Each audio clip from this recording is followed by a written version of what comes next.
Welcome back to Scripture Revealed by Simone. Today we continue the story of humanity where sin increases, violence fills the earth, and yet God's mercy still finds a way. This is the story of Noah, the flood, and a promise that still speaks to us today. After the fall in the garden, sin didn't just stop there, it began to spread, taking on darker forms.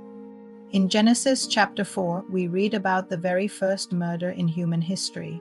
Cain, filled with jealousy and anger, rose up against his brother Abel and killed him. Sin had escalated from disobedience to outright violence. As generations passed, humanity drifted further and further away from God, and the world became filled with corruption and evil. But even in this dark time, there was a glimmer of hope. Genesis chapter 6 tells us about one man who was different. Noah was a just man, perfect in his generations. Noah walked with God. While the world around him chose corruption, Noah chose obedience. He chose righteousness. He chose to have a relationship with God.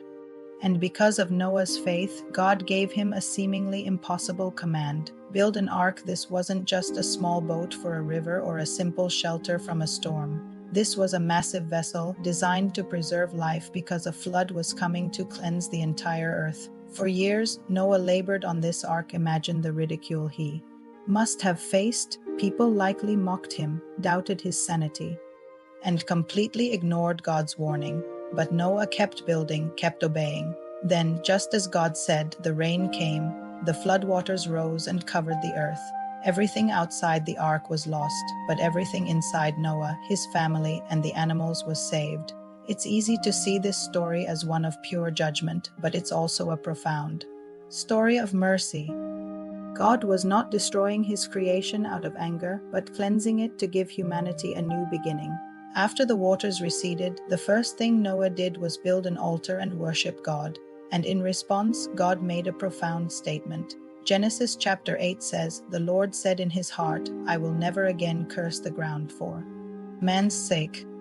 God understood the weakness of the human heart, yet he chose mercy over perpetual destruction. Following this, God established a covenant, a promise, not just with Noah, but with all of creation. He gave new instructions, like in Genesis 9 verse 4. "But you shall not eat flesh with its life, that is, its blood." These weren't rules meant to control, but boundaries designed to protect and preserve life.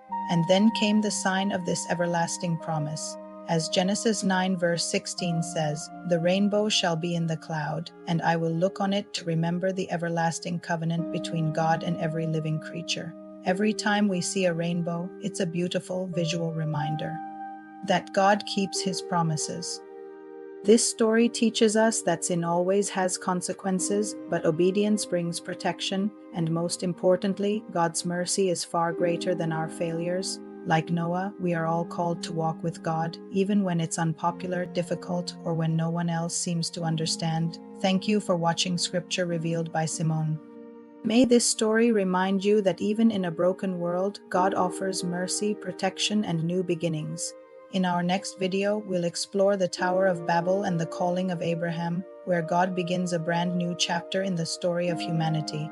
Don't forget to subscribe so you won't miss it.